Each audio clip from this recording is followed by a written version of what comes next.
Hi, welcome to Aadan TV. నేను రాధావాసం శెట్టి. మన ముందు అతి చిన్న వయసులో రైటరు, అనగనగా సినిమా రైటర్ ఉన్నారు, దీప్తి శ్రీ. ఆవిడ జర్నీ ఎలా స్టార్ట్ అయిందో కనుక్కుందాం. నమస్తే అండి. చెప్పండి, అసలు అనగనగా కథ ఎలా అనుకున్నారు, ఎలా వచ్చింది, ఆ కథ మీదే సెలెక్ట్ అవ్వడానికి కారణం ఏంటి? యాక్చువల్లీ ఈటీవీ వాళ్ళు అప్రోచ్ అయ్యారండి సన్నీ సంజయ్ని. సో అతను నేను ఆల్మోస్ట్ 5 years నుంచి ట్రావెల్ చేస్తున్నాం. సో ఆ విధంగా మేము ఒక కథ అనుకుందాం, ఇలా చేద్దాం, ఇది తీద్దాం అని చెప్పి ఏదైతే మేము రాసుకున్నామో అది తీసుకొని ఈటీవీ వాళ్ళ దగ్గరికి వెళ్ళడం జరిగింది. అండ్ ఆల్సో కృషి ఎంటర్టైన్మెంట్స్ కూడా ఇందులో ఒక part. So Rakesh Reddy Gaddam is the producer. So వాళ్ళు ఓకే చేయడంతో ఇంకా కథ చాలా ఫాస్ట్గా అయిపోయింది, తెలియకుండానే, ఎక్కడ ఏం డిలే లేకుండా. ఓకే, నేపథ్యం ఎక్కడి నుంచి అండి? మీరు మీ ప్రాపర్ ఎక్కడ దీప్తి? మాది శ్రీకాకుళం అండి. ఓకే. సో మా mother government teacher, so father business చేస్తూ ఉంటారు. అండ్ నేను సిస్టర్ ప్రెసెంట్ హైదరాబాద్లో ఉంటున్నాం. బాయ్స్ లేరు? లేరు, ఇద్దరం ఆడపిల్లలు. ఓకే. తను ఐటీ కంపెనీలో వర్క్ చేస్తుంది. సో తను నేను. కథలు రాయాలని ఎలా అనిపించింది మీకు? ఎందుకు అనిపించింది? అంటే మీ స్టడీ ఏం చదివారు? యాక్చువల్లీ నేను ఫార్మసీ చేశానండి, గ్రాడ్యుయేట్. బీఫార్మసీ గ్రాడ్యుయేట్ని. ఓకే.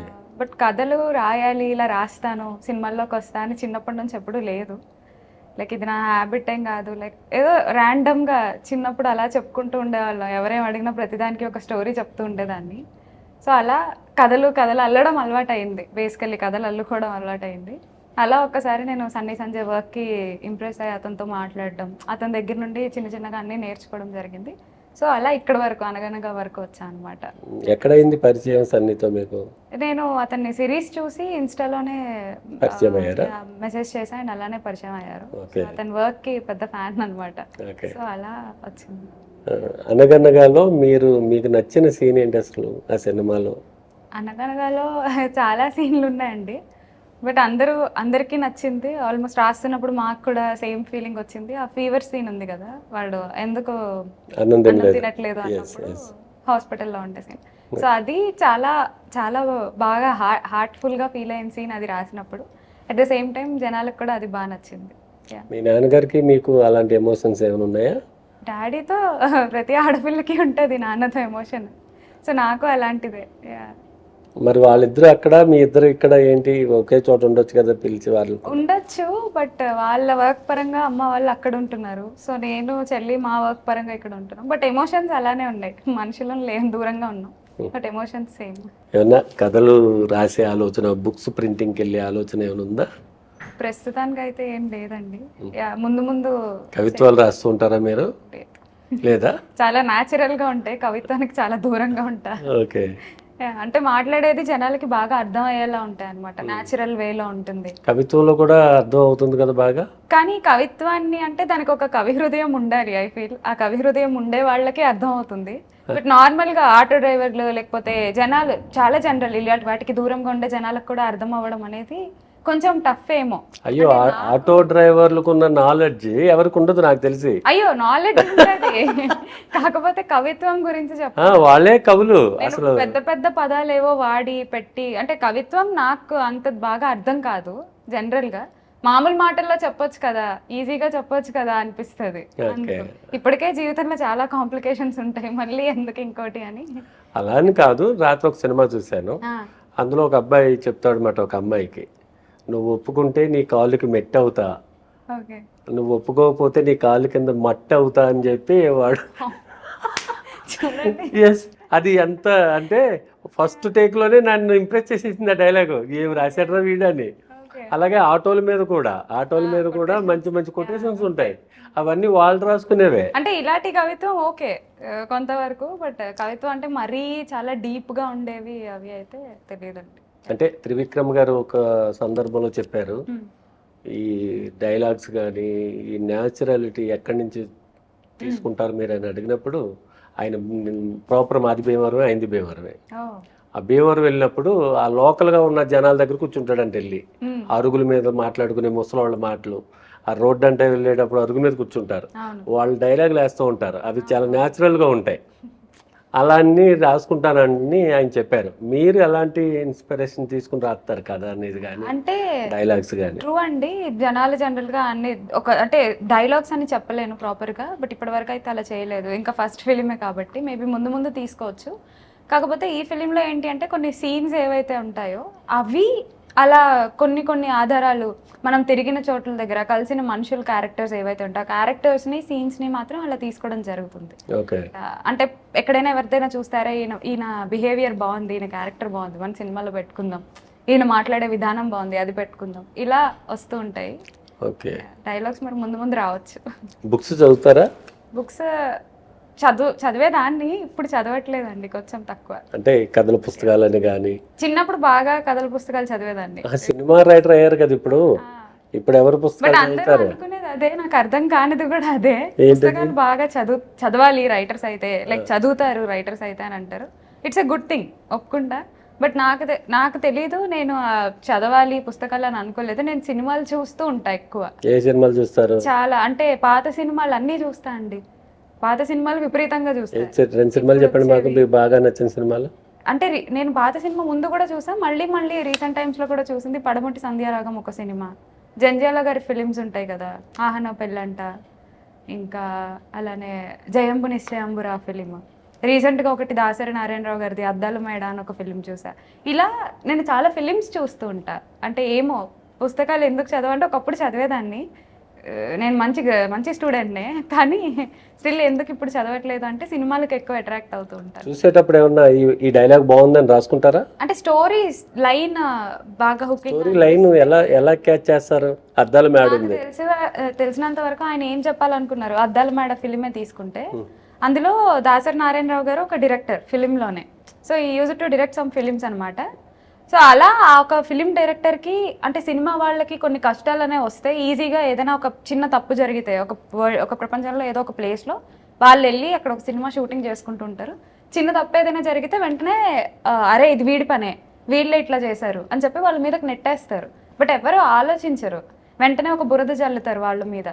ఇలాంటివి జరిగినప్పుడు తర్వాత వచ్చే కాన్సిక్వెన్సెస్ ఏంటి 1 by 1 అనేది ఆయన ఆ సినిమాలో చూపించారు, with lot of good characters and all. ఆ ప్రతి ఒక్క క్యారెక్టర్కి ఒక్కొక్క ఇంపార్టెన్స్ ఉంది, అలానే తీశారు. అండ్ అల్టిమేట్గా వచ్చే మెసేజ్ అయితే ఇది. సో ఆ లైన్ ఏదైతే ఉంటుందో, డైలాగ్స్ కూడా ఉంటాయి నచ్చేవి. ఆ సినిమాకి అద్దాల మేడని ఎందుకు పెట్టాడు అంటే నాకు తెలిసినంత వరకు అదే, బయటకు అంతా నీట్గా కనిపిస్తూ ఉంటుంది, ఆడంబరంగా ఉంటుంది, బట్ లోపల వాళ్ళకు ఉండే కష్టాలు ఇలాంటివి అనేది నాకు ఆ టైటిల్ త్రూ అర్థమైంది. బట్ మరి అదో కాదు, సినిమా జీవితం అద్దాల మేడ లాంటిది, అదే దాని మీద ఎవడైనా రాయేసి కొట్టేస్తారు ఈజీ. ఓకేనా? సినిమా యాక్టర్ జీవితం అది న్యాచురల్ గా, ఇప్పుడు ఎక్కడో ఏదో జరిగితే వాళ్ళు ఇంకటి వచ్చి చిరంజీవి గారికి కలుపుతారు. మానవ నైజం అది.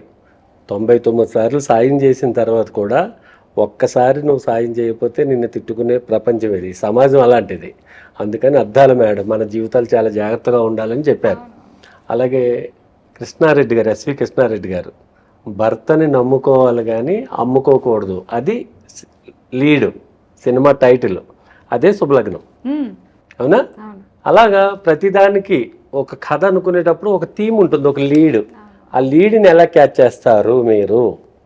అంటే ఒక కథ అనగనగా ఉంది, అనగనగాలో తండ్రి కొడుకుల సెంటిమెంట్ అది. ఆ కొడుకు గురించి అతను చాలా అడాప్ట్ అవుతాడు, ఆ అబ్బాయి కూడా అలా ఉంటాడు. అది మంచి ఎమోషన్గా నేను ఫీల్ అయ్యాను సినిమా చూసి. అలా మీరు తీసుకునే కథలో మీరు ఏం లీడ్ తీసుకుని చూస్తారు కథని?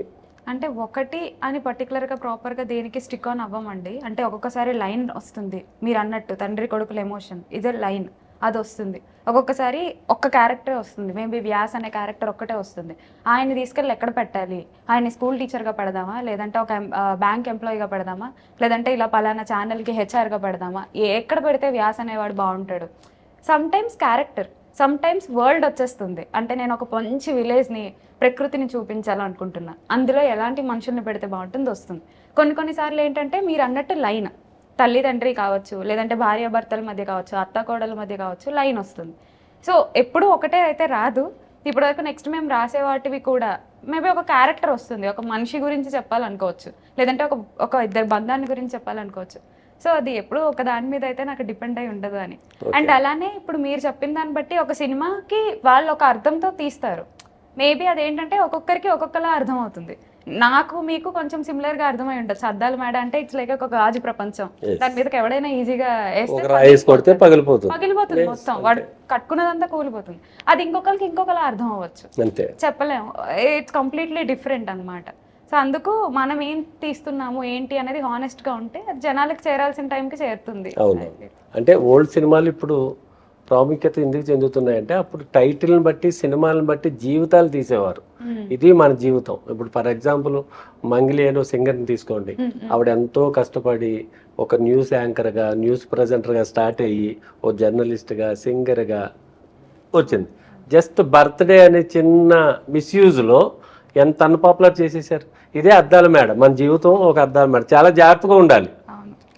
అందుకని నేను ఓవర్గా చేస్తాను ఇలా అంటే కుదరదని అప్పట్లోనే దాసనారాయణరావు గారు చెప్పిన కథ. అలాగే చాలా కథలు అప్పట్లో కథలు ఉండేవి, హీరోలు ఉండేవారు కాదు. ఇప్పుడు హీరోలు ఉంటున్నారు, కథలు ఉండట్లేదు. మీరు ఎలాంటి సినిమాలు ఇష్టపడతారు, హీరోనా కథ? ఖచ్చితంగా కథేనండి. కంటెంట్ ఉంటే అది ఎలా అంటే ఇప్పుడు నా సినిమాలో ఇప్పుడు మేము రాసే సినిమాల్లో హీరో పేరు కాదు ఆయన క్యారెక్టర్ నేమ్ గుర్తుపెట్టుకోవాలి జనాలు. అందుకే ఇప్పుడు అనగనగానే మీరు ఎగ్జాంపుల్ తీసుకుంటే సుమంత్ గారు వచ్చేటప్పుడు సుమంత్ గారు కదా అని చెప్పి ఒక ఎలివేషన్ ఉండదు.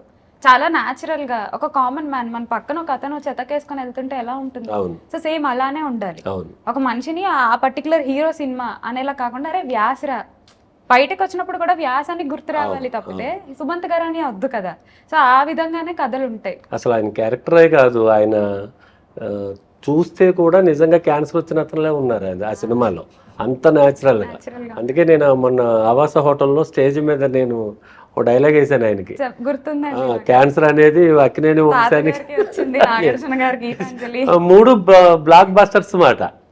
అలా క్యారెక్టర్లో ఇన్వాల్వ్ అయిపోయారు. అదే వ్యాసగానే గుర్తుపెట్టుకున్నారు జనం కూడా.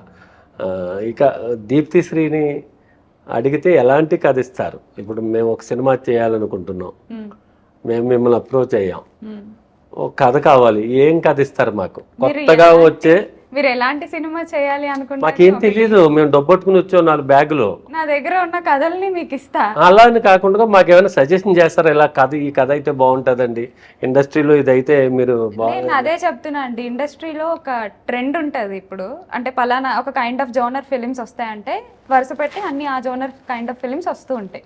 ఏంటి అనేది నేను చెప్పక్కర్లేదు, మీరు కూడా చూస్తుంటారు కాబట్టి. ఇలాంటివి వస్తున్నాయంటే ఒక పరంగా ఆ ట్రెండ్ ఆ ఎరా అంతా అవే ఫిలిమ్స్ వస్తూ ఉంటాయి. బట్ అది వద్దు, అంత ఫాస్ట్గానే 4G ఎలా అయితే ఎక్స్పైర్ అయిపోయిందో మనకు అంతే ఫాస్ట్గా ట్రెండ్ కూడా ఎక్స్పైర్ అయిపోద్ది. సో మనం కొత్త కథల్ని తీసుకొద్దాం. అవి ఎలా అంటే జనాలకి రిలేటబుల్గా ఉండాలి. ఇప్పుడు అరే మా ఇంటి పక్కన ఇలానే జరుగుతుంది, లేదా నా జీవితంలోనే ఇలా జరుగుతుంది, చూసే మనిషి దాన్ని ఫీల్ అవ్వాలి, అరే ఇది నా కథ కదా, అది చాలు సక్సెస్ మనకి. పెద్ద హిట్ అది ఇది ఏమొద్దు. కథలు అంటే నా దగ్గర మీరు అలాంటివి ఎక్స్పెక్ట్ చేయొచ్చు. అంటే ఇది కూడా ఓహో ఈమె నా జీవితాన్ని చూసిందా, సేమ్ నా కథనే చెప్తుంది ఏంటి, ఈ విధంగా అనిపించే కథలతో అయితే మీకు ఇవ్వగలుగుతా. సజెషన్స్ అంటే నేను కూడా మీతోనే ట్రావెల్ చేస్తున్నా ఇప్పుడే. ఎలాగో ఒక సినిమా హిట్ పడింది కదా. పడింది, బట్ ఇప్పటి నుంచి ఇంకా జాగ్రత్తగా ఉండాలి కదా. నెక్స్ట్ ఎక్కబోయే మెట్లు అవి కొంచెం. ఈ మధ్యకాలంలో చూసారా ఏమైనా సినిమాలు? కుబేరా చూసానండి. Kubera last film. ఆ సినిమా మీకే ఇస్తే కదా, మీరు ఎలా చెప్తారు? శేఖర్ కమ్లా కాకుండా. పెద్ద క్వశ్చనే. కుబేరా నా దగ్గరకు వస్తే అంటే శేఖర్ కమ్లా గారిని ఐ అడ్మైర్ ఎ లాట్. ఎందుకంటే అతనివి కూడా చాలా రిలేటబుల్ క్యారెక్టర్స్ ఉంటాయి. ధనుష్ని బిచ్చగాడ్ల ఆయన కన్నా బాగా ఎవరు చూపించలేరేమో నాకు తెలిసి. So it's a very good film. ఆయన వరకు ఆయన జస్టిస్ చేశారు. ఆయన చూపించారా, ధనుష్ యాక్ట్ చేశారా? అలాగా ఆయన చూపించడం వల్లే కదండి యాక్ట్ చేయాలంటే ఆయన చూపించలేరు కదా. యాక్ట్ చేసి చూపించలేరు అంటున్నారా? ఇప్పుడు ఆయన శేఖర్ కమ్ములు ఇలా చేయాలన్నారు, నేను అయ్యో ఇలా చేయలేను సార్ నా వల్ల కాదంటే బెచ్చగాడు రాదు కదా. అప్పుడు ఎవరు గ్రేట్ ఇక్కడ, శేఖర్ కమ్ముల గ్రేటా ధనుష్ గ్రేటా? అది ఆయన రైటింగ్ లో ఆయన క్యారెక్టరైజేషన్ లో అంత హానెస్టీ ఉంది కాబట్టి దాన్ని ధనుష్ కూడా ఫీల్ చేయగలిగారు. ఐ ఫీల్ ఇప్పుడు మేము రాసిన తీసిన సన్నీ సంజయ్ గ్రేటా, సుమంత్ గారు గ్రేటా అంటే నేను ఏం చెప్తా?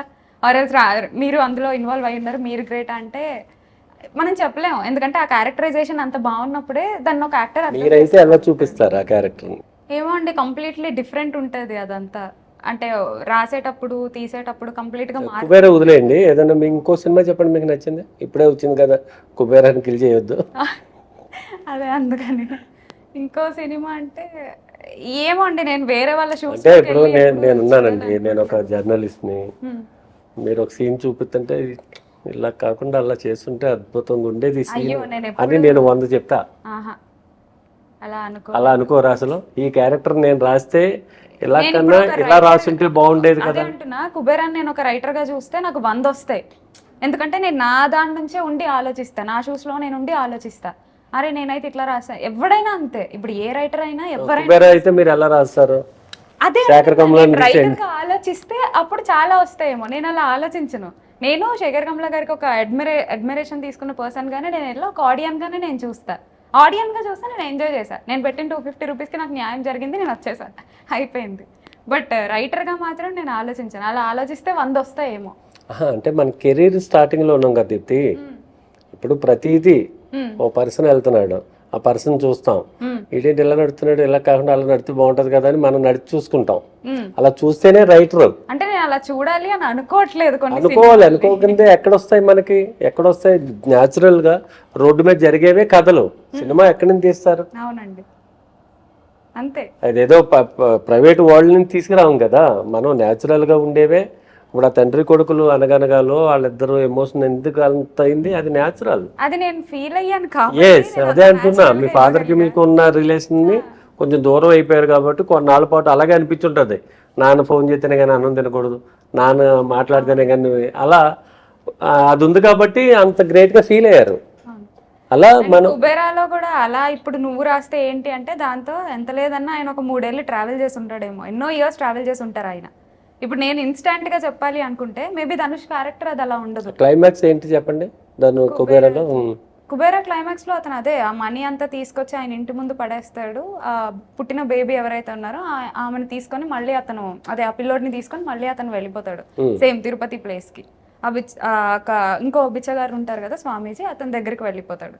ఇదే ఉంది క్లైమాక్స్. బట్ నాకు కూడా కొన్ని డౌట్స్ ఉన్నాయి సినిమాలో. బట్ ఎండింగ్ ఏదైతే క్లైమాక్స్ ఉందో నాకు దానిలో కొన్ని డౌట్స్ ఉన్నాయి. బట్ అది నేను శేఖర్ కమలా గారి ఫిల్మ్ లానే చూసా కాబట్టి నేను వాటిని పట్టించుకోను, నాకు అవి అవసరం లేదు. ఒకవేళ నా అలా ఆలోచించానంటే నాకు 100 వస్తాయి డౌట్స్. అవి నాకు పెట్టుకుంటానంటే బ్రెయిన్లో నేను ఎంజాయ్ చేయలేకపోతా సినిమాని, అందుకంటున్నా. But I need time. ఇప్పుడు నేను ఒకవేళ అలా రాస్తాను, నువ్వు అయితే కుబేరా ఎలా రాస్తావు అంటే ఇన్స్టెంట్గా చెప్పేసేవి కాదు, చిన్న విషయం కాదు కదా రైటింగ్ అనేది. నిజమే, మీరు నడుస్తున్నప్పుడు ఒక పర్సన్ని చూస్తే ఎలా ఉంటుంది, వాడు ఇలా కాకుండా ఇలా నడిస్తే బాగున్నా, అది వేరు. అలానే ఒక క్యారెక్టర్ అయితే బేబీ బిచ్చగాడు కాకుండా ధనుష్ ఇంకెలా అయినా చూస్తానేమో, ఇంకెలా అంటే అది నాకు తెలియదు. అది నాకు తెలియడానికి కొంచెం టైం పడుతుంది. సేమ్ కుబేరా కూడా నువ్వైతే ఎలా రాస్తావు అంటే అది ఇంకొంచెం టైం పడుతుంది. సింపుల్గా అయితే తీసి పడేయను అంటున్నా. ఓకే, అంటే సినిమాలో చూస్తే ఎంజాయ్ చేయగలరు, ఎంజాయ్ చేస్తాం. ఇప్పుడు అందరూ ఏంటంటే బాగా టెక్నికల్ అయిపోయారు, ఆడియన్స్ కూడా. వాళ్ళకి కంటెంటే కావాలి at the end of the day. నువ్వు ఎంత పెద్ద హీరోని పెట్టు, ఎంత పెద్ద హీరోయిన్ పెట్టు, వాళ్ళకి అవసరం లేదు, కంటెంట్ బాగుంటే వస్తారు. సో నేనేమంటున్నా అంటే ఆడియన్స్ అలా చూసుకుంటేనే బాగుంటుంది. లేదు నేను వచ్చి ఇలా చూస్తే బాగున్నావు, లేకపోతే వేరే డైరెక్టర్ వచ్చి అరే ఇలా తీసుంటే బాగున్నావు. ఖచ్చితంగా ఒకరిలా మనం ఎలా తీస్తాం, ఒకరు తీసింది మనం ఎలా సాటిస్ఫై అవుతాం ఒకవేళ అదే ఫీల్డ్లో ఉంటే. ఇప్పుడు ఆఫీస్లో అయినా ఒక 4 ఉంటారు, అందులో ఒక్కొక్క పొజిషన్లో ఉంటారు. పలానా హెచ్ఆర్కి ఒకరు వచ్చి మంచిగా మాట్లాడి నువ్వు బాగుంది నెక్స్ట్ హెచ్ఆర్ నువ్వు అవుతావు అంటే కింద ఉన్నాడు ఖచ్చితంగా ఇదవుతాడు, అఫెండ్ అవుతాడు. అరే నేను కూడా ఇట్లానే వర్క్ చేస్తున్నా కదా, నాకెందుకు ఇవ్వడా పొజిషన్, ఆమెకే ఎందుకు ఇస్తాడు, అతనికే ఎందుకు ఇస్తాడు అనేది. సో ఎవరికి అది ఎప్పుడూ ఆ కంపాటబిలిటీ ఉండదు. సో మనం ఆ సినిమాని వాళ్ళలానే చూస్తే సరిపోతుంది. అంటే నోడేస్లో ప్రేక్షకుడు చాలా ఇంప్రూవ్ అయిపోయాడు, చాలా స్పీడ్ మైండ్ అవుతుంది. సినిమా చూసి ఎక్కడో భీమవరంలోనో అమలాపురంలోనో శ్రీకాకుళంలోనో కూర్చుని ఆ సినిమాని మొత్తం చెప్పేస్తాడు వాడు. అంటే అంత ఇంప్రూవ్మెంట్ ఉంది. కానీ మీరు అన్నది కరెక్టే, కానీ అది ఎవరు పాటించరు. సినిమాని సినిమాలా చూడాలి. ఇప్పుడు భక్త కన్నప్ప ఉంది, అది పాత సినిమా భక్త కన్నప్ప. ఇప్పుడు కన్నప్ప, భక్త లేదు ఇక్కడ. ఈ కన్నప్పకి రొమాన్స్ ఉంది, ఆ కన్నప్పకి రొమాన్స్ ఉన్నా అంత అలా చూపించడానికి అవకాశం లేదు. 1970లో అనుకుంటా సినిమా, 80లోను, ఎందుకంటే భక్త అనే పేరు ఉంది కాబట్టి. ఇప్పుడు ఉన్న ప్రేక్షకుడు నేను ఐమాక్స్లో చూస్తే ఆ కన్నప్పకి ఈ కన్నప్పకి ట్రయల్ వేసేస్తున్నారు వీళ్ళు. అంటే చూసే విధానం మారిపోయింది. ఆయన అలా చేశాడు, ఈయనేంటి ఇలా తీసాడని. ఇప్పుడు 2025లో ఉన్నాం మనం, అది 70s 80sలో వచ్చిన సినిమా. అది కంపారిజన్ చేసి సినిమాని కిల్ చేసే అవకాశాలు ఎక్కువ ఉన్నాయి. అందుకని రైటర్ మీద చాలా బాధ్యత పెరిగింది ఇప్పుడు. ప్రతి క్యారెక్టర్ కానీ ప్రతి మాట కూడా చాలా జాగ్రత్తగా రాయాలి. మనోభావాలు దెబ్బతినే తేడా అవుతాయి. ఏ మాట ఎక్కడ రాసినా వాళ్ళ మనోభావాలు దెబ్బతింటే ధర్నాలు చేసేస్తారు. అందుకే సినిమాలో చూస్తే ఓకే, ఒకప్పుడు 90s 80s 70s లో అవన్నీ ఖచ్చితంగా మనోభావాలు దెబ్బతీసేవే ఆ సినిమాలో. అవును. ఎందుకంటే నేను అమ్మతో ఇలా మాట్లాడతా, నేను మా ఆయనతో ఇలా అంటా, ఇదేంటి మా కులంది వాళ్ళు అక్కడ వాడుకున్నారు, కులంవే బోల్డ్ ఉండేవి చాలా ఉంటాయి కదా ఇప్పుడు. సో కానీ అప్పుడు ఎందుకు ఆదరించారు, అప్పుడు ఎందుకు పెద్ద హిట్లు అయ్యాయి అంటే వాళ్ళు ఎవరికి అంత జ్ఞానం ఉండదు సినిమాకి సంబంధించి. అవును. వాళ్ళందరూ సినిమాలానే చూస్తారు, హాయిగా పాప్కార్న్ తింటూ సినిమా చూస్తారు, అయిపోయింది వచ్చేస్తారు ఇంటికి. కానీ ఇప్పుడు అలా కాదు కదా. అలా కాదు కదా. నేను ఐమాక్స్ దగ్గర ఎవడో అప్పుడు పబ్లిక్ టాక్ చెప్తున్నాడు, మంచు విష్ణు మీద కేసేస్తాడంట వాడు. ఎందుకు అని నేను ఆ పక్కకి చెవి వేసా. అప్పుడు భక్త కన్నప్ప కృష్ణరాజు గారు అలా తీశారు, అలా తీయకుండా ఈయన ఇలా తీయడానికి రైట్స్ ఎవరు ఇచ్చారు ఇతనికి? అంటే అసలు ఎలా ఎక్కడికి వెళ్ళిపోతుంది ఈ సమాజం? ఒక సినిమాని మీరు అన్నట్టు సినిమాలా చూడాలి. నీకు నచ్చిందా ఓకే, నచ్చకపోతే రైట్, చూడక్కర్లేదు, సజెస్ట్ చేయక్కర్లేదు, అయిపోయింది కదా. బట్ ప్రతి సినిమా వెనక ఎంతో కష్టం ఉంటది, ఇంక్లూడింగ్ కుబేరా క్లైమాక్స్ అయినా మనకి ఇప్పుడు ఇలా అనుకుంటున్నాం, కానీ దానికి ఏముందో ఎంత స్ట్రగుల్ అయ్యారో మనకు తెలియదు. బట్ సింపుల్ గా మనం ఏంటంటే నేను పెట్టా డబ్బులు, నువ్వు ఇప్పుడు నన్ను ఎందుకు సాటిస్ఫై చేయవు, నాకు నచ్చిన కూడా. అప్పట్లో ఎవరు ఇప్పుడు అలా అయిపోయింది. అప్పుడు భక్త కన్నప్ప శ్రీశైలంలో గుడి దగ్గర ఎక్కడ తీసినట్టున్నారు సినిమా అంతా. ఈయన న్యూజిలాండ్ తీసుకెళ్ళాడు, సినిమా యూనిట్ మొత్తం న్యూజిలాండ్ లో వర్క్ చేసింది. ఎంత ఖర్చు అయి ఉంటుంది దాన్ని. వాయులింగాన్ని రోడ్డు మీద పెట్టేశారు, తోటలో పెట్టేశారు. ఇలాంటి కామెంట్స్ అన్ని చూస్తే కొంచెం బాధ అనిపిస్తుంది. ఎవరికి మనం ఏం చెప్పలేము. అయితే అదే సినిమా బాగోకపోతే బాధపడడం అనేసి రివర్స్ లో మాట్లాడతారు, అది చాలా పెద్ద. అయ్యో కష్టపడి తీశారు 24 కదా, అంతే కదా. అంటే రోడ్డు మీద ఒక వ్యక్తి పడిపోతే పరిగెట్టుకెళ్ళి లేక తీసే రోజులు వెళ్ళిపోయినాయి. ఇప్పుడు మొబైల్లో షూట్ చేస్తున్నాడు అనమాట. వాడు అక్కడ పడిపోయి నొప్పులు బాధపడుతున్నా సరే ఇతనికి కావాల్సింది అది క్యాప్చర్ చేయాలి. అలాంటి రోజుల్లో ఉన్నాము. God is great. చెప్పండి ఇంకా దీప్తి గారు, మీ హాబీస్ ఏంటి? వాచింగ్ మూవీస్ అండి, రాస్తూ ఉంటా, మూవీస్ చూస్తూ ఉంటా, అంతే, ఇంకేం చేయను నేను. ఓకే, ఇప్పుడు కొత్తగా ఏమన్నా రాస్తున్నారా? కదా స్టార్ట్ చేసామండి, వర్క్ అవుతుంది. సేమ్ సన్నీతోటేనా? ఓకే, సన్నీలో మంచి డైరెక్టర్ ఉన్నాడు, త్వరలో కనిపిస్తుంది. నేను అదే అనుకున్నాను. ఆ సీన్స్ ఎలివేషన్స్ కానీ స్కూల్ మీద ఇంకొంచెం డెప్త్కి వెళ్తే బాగుండు, కానీ కథ డైవర్షన్ వేరే వెళ్ళిపోతుంది. ఏదేమైనా మంచి సినిమా చేశారు. థ్యాంక్ యూ దీప్తి గారు. అదాన్ స్టూడియోకి వచ్చి మీ అమూల్యమైన సమయాన్ని కేటాయించినందుకు thank you so much. Thank you.